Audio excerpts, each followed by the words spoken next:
안녕하십니까, 이의용입니다. 말이 통하는 나 만들기 프로젝트 동굴에서 광장으로. 자, 우리가 지금까지 계속해서 이럴 땐 이렇게 말하자, 이런 것을 다양한 상황별로 지금 설명을 해드리고 있습니다. 지금까지 쭉 그 5차례에 걸쳐서 해왔는데 오늘은 그 마지막 순서입니다. 오늘은 나를 소개하는 것, 그리고 또 다른 사람에게 말을 거는 것, 그리고 처음 만난 사람에게 인사하는 것, 그리고 오랜 관계를 가졌던 사람과 헤어지는 것, 단절한다고 그럴까요? 네, 이런 것에 대해서 이야기를 나누겠습니다. 우리는 여기저기서 자기소개를 많이 하죠. 제가 이제 대학생들하고 이렇게 얘기를 보면 자기소개를 하라고 그러면 아주 고민스러워합니다. 왜 그럴까요? 제가 보기로는 말솜씨가 문제가 아니라 자기에 대해서 잘 알지 못하는 것 같아요.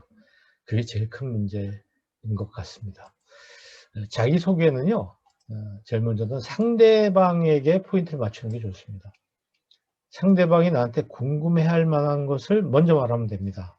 특히 이제 어떤 그 취업을 위해서 면접을 갔을 때 자기소개를 한다든지 자기소개서를 쓴다든지 그럴 경우가 많은데, 그때마다 상대방이 나의 어떤 배경, 목표, 장점, 단점, 또 이 목표 달성을 위해서 지금까지 해온 일, 또 미래에 대한 나의 계획과 각오, 이런 것 중에서 어떤 걸 상대방이 알고 싶어 하는지 그걸 빨리 파악을 해서 그 상황에 맞게 이야기를 시작하면 좋을 것 같습니다. 그러니까 이런 것들은 늘 생각해 놓고 있어야 되는 것이죠. 자, 청중에게 나를 소개할 때는, 그때는 이제 청중이 나를 알고 싶어 하는, 나에 대해서 알고 싶어 하는 내용부터 얘기해 드리고, 또 내가 알리고 싶은 내용을 이야기해야 되겠죠.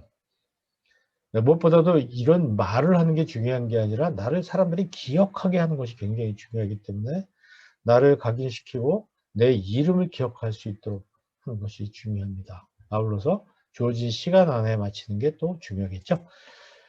자, 이제 처음 보는 사람에게 어떻게 말할 것인가에 대해서 생각해 보죠. 낯선 사람한테 말 걸 때는 우선 자연스럽게, 자연스럽게라는 말이 굉장히 뭐라고 그럴까요? 어려운 말이죠, 사실은.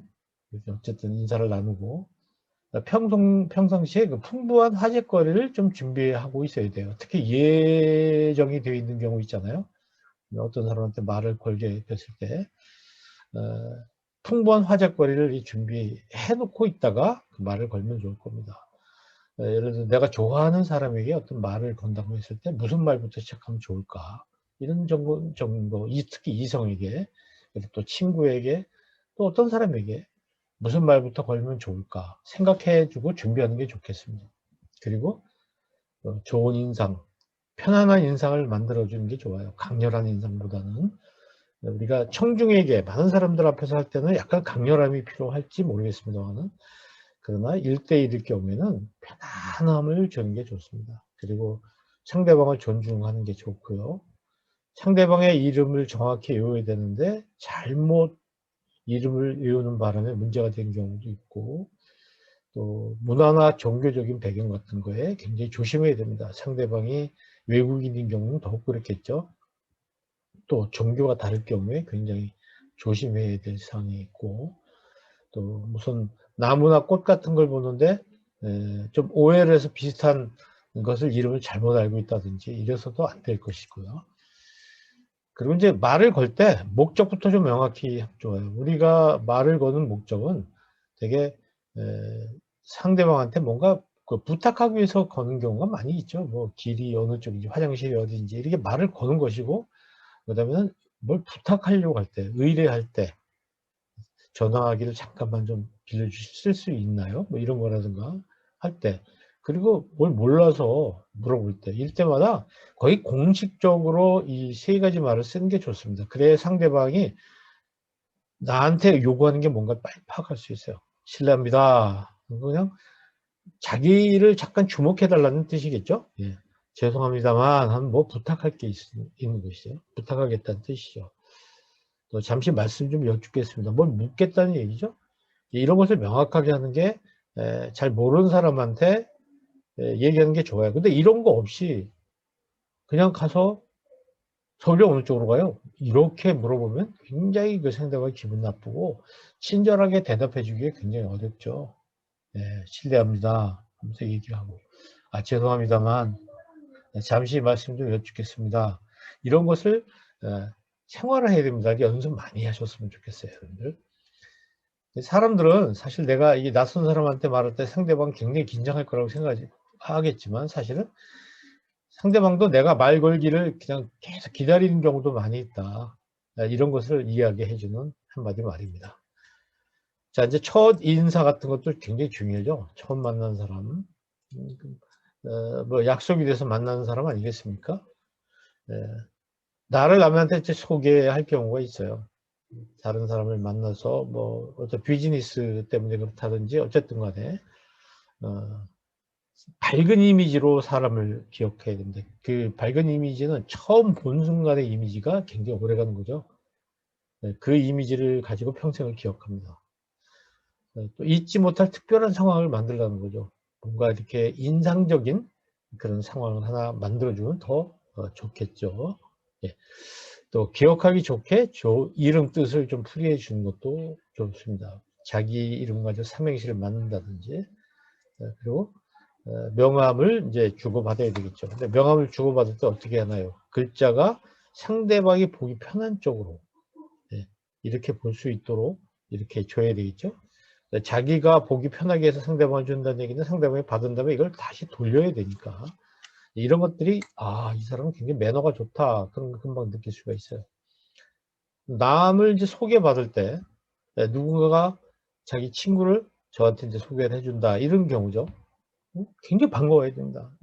뭐 소개를 해주고 있는데 뭐 별로 인상이 안 좋다든지 딴 생각한다든지 뭐 스마트폰이나 만지고 있다면 이건 상대방에 대한 예의가 아니죠. 굉장히 나쁜 이미지를 가질 수가 있습니다. 그래서 상대방이 혹시 명함을 주면 명함을 읽어봐야 됩니다. 읽어보죠. 회사 이름이라든지 뭐 거기 나와 있는 것들을 약간 읽어보는 게 굉장히 좋고요. 소리 내서 읽어주고요. 또 명함 중에서 그 궁금한 거, 이게 어디 저 시청 쪽에 있는 겁니까? 하고 궁금한 건 물어보고요. 얼른 연필 꺼내서 오늘 날짜를 거기다 적어두는 거예요. 명함이라는 것은요, 그 소중하게 보관한다는 것은 언제 받았다는 날짜를 적어놔야, 또 누구한테 소개받았다는 걸 적어놓고 명함에 없는 내용을 메모해 놔야 그것이 정말 소중한 정보 덩어리가 되잖아요. 그리고 그 받은 명함을 소중히 받아들여야 됩니다. 이제 저도 많이 경험했는데, 제가 명함을 줬는데 나중에 보니까 그 사람이 잘 읽었는데 그냥 그 탁자 위에 그냥 있는 거예요. 그리고 바닥에 떨어져 있구나. 뭐 이러면 정말 그 사람에 대한 이미지가 너무 나빠질 수밖에 없죠.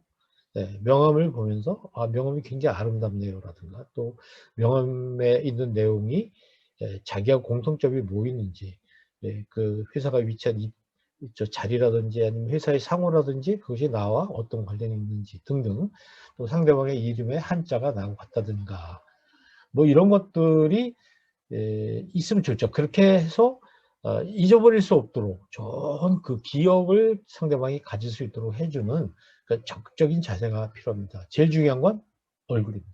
표정. 반가워하는 표정이었다는 거.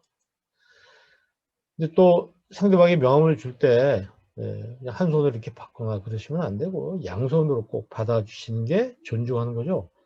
아까 얘기한 대로 소리 내서 읽고 인사하고 명함집에 집어넣는, 명함집에 집어넣는 건 또 얼마나 소중하게 여긴다는 뜻이겠습니까? 자, 이제 마지막인데요. 마지막으로는 또 우리 사람 만나면 또 헤어지잖아요. 그러니까 앞에서는 비즈니스 같은 차원에서 만남인데 이거는 연인 간의 헤어짐을 이야기합니다. 우리가 특히 연인 간에는 헤어질 때 굉장히 그 멋있게 헤어지는 그런 것이 필요합니다. 흐지부지 헤어지면 평생 동안 뭔가 찌꺼기가 남아있는 느낌이거든요. 서로 간에. 상대방에 대해서 긍정적인 감정을 가지고 헤어지도록 서로 노력해야 돼요. 내가 너 떠나는 건 너 때문이야 라든가 이런 것은 상당히 현명하지 못한 것입니다. 그런 면이 있더라도 절대로 상대를 탓해서는 안 되는 것이고, 오히려 그런 걸 수용하지 못한 나의 부족함, 너는 나에게 너무 과분해 라든가, 내가 너를 따라갈 수가 없어 라든가, 이런 식으로 이 이야기를 정리하는 게 굉장히 좋겠죠. 또 나하고 헤어진 이후에 주위 사람들로부터 상처받지 않게 상대방을 이렇게 보호해 주고, 돌아서서 그 사람에다 손가락질하고 막 욕하는 게 아니라 나하고 헤어졌지만 또 주위 사람들한테 상처받지 않게 배려해 주는 그런 아주 젠틀한, 특히 남성의 경우에 많이 요구됩니다. 상대방한테 중요한 물건들을 이제 돌려줘야 되는 문제인데요. 왜 그러냐면은 뭐 값비싼 선물을 돌려주라는 꼭 그런 뜻만은 아닙니다. 우리가 이제 뭔가 가까이 이성 간에 사귀다 보면 되게 소중한 기억이 있는 물건들을 상대방한테 이렇게 주게 돼요. 마음이 담긴 것을. 그러면 그 상대방은 이걸 고이고이 보관을 하잖아요. 그럼 헤어졌으면 돌려줘야죠. 그걸 내가 가지고 있어서 어떡하겠다는 겁니까? 잊지 못한다는 건가요? 굉장히 그 흔적이 남는 것이니까 본인을 위해서도 좋지 않습니다. 상대방의 기억이 나지 않을 물건은 정리를 해서 서로 간에 돌려주는 게 좋고, 또 거기에는 상대방이 굉장히 소중한 물건일 수도 있다는 점, 또 경우에 따라서는 뭐 값이 나가는 것도 있겠죠. 그죠? 이런 것 등등을 생각해서 상대방을 배려해 주면 좋겠습니다. 그리고 이제 이게 등을 보인다는 게 상대방을 굉장히 비참하게 하거든요. 그래서 둘이서 헤어질 때 자기가, 우리가 뭐 드라마에서도 이런 게 굉장히 자주 나오던데, 좀 가슴이 넓은 사람이 상대방이 먼저 등을 지고 떠나가도록 뒤에서 배웅을 해주는 그런 모습 같은 것들을 해주면, 이 다음에 나이가 들어서도 한 멋있는 그런 만남, 또 멋있는 헤어짐이었다, 이렇게 추억이 될 수 있지 않을까, 이런 생각을 해봅니다. 특히 남자들이 좀 이런 데 신경 쓰면 좋겠다는 생각이 들어요. 무엇보다도 이제 교제를 하다 보면 가족 관계라든지 본인의 어떤 과거의 경험과 추억, 뭐 이런 것들이 서로 다 공유하게 되잖아요. 이게 뭐 주민등록번호 정도가 아니고 더 깊은 그 개인 정보를 서로 알게 되는데, 그런 것들을 잘 지켜줘야 됩니다. 특히 이제 세치혀가 문제가 되는 거예요. 혀를 통해서 이런 것들이 나중에 다시 흘러나오면 이 상대방한테는 굉장히 그 아픔이 될 수가 있거든요. 그래서 우리가 소위 정리라고 그러잖아요. 헤어진다는 거. 정리할 때는 정말 깨끗하게 정리를 해주는 것이 새로운 만남을 만드는 것보다 더 중요하지 않겠나, 이런 생각을 하게 됩니다. 멋있는 장미꽃 하나를 선물하면서 서로 헤어진다면 참 좋겠어요. 자, 오늘은 이럴 때 이렇게 말하자, 자기소개, 말 걸기, 첫인상, 그리고 헤어짐에 대해서 이렇게 말씀을 나눴습니다. 지금까지 6차례에 걸쳐서 우리가 어떤 상황 속에서 어떻게 대화를 해야 되는가에 대한, 말을 어떻게 해야 되는가에 대한 부분을 다양하게 한번 살펴봤습니다. 인사하는 것, 또 다른 사람한테 사과하는 것, 그리고 고마움을 표현하는 감사, 그리고 칭찬과 격려, 그리고 꾸중을 하는 거, 또 축하해 주는 거, 방문하는 거, 그리고 문병하는 거, 문상하는 거, 이런 것에 대해서 살펴봤죠. 또 부탁을 하는 거, 거절하는 거, 충고하는 거, 조언해 주는 거, 항의하는 것도 살펴봤고, 이제 오늘은 6번째로 나를 소개하고 말을 걸고 또 인사를 하고 그리고 헤어지는 것까지 우리가 살펴봤습니다. 이런 6가지 분류, 이것들은 우리 인생 살아가는데 굉장히 중요한 것이고, 이런 상황에 적절하게 우리가 행동하고 처신하는 것이 우리 인생의 굉장히 중요한 부분입니다. 여러분에게 여러분이 말이 잘 통하는 그러한 사람이 되는데 굉장히 중요한 정보가 되기를 바랍니다. 네, 이것으로서 이럴 때는 이렇게 말하자에 대한 부분 강의를 마무리하겠습니다. 대단히 감사합니다.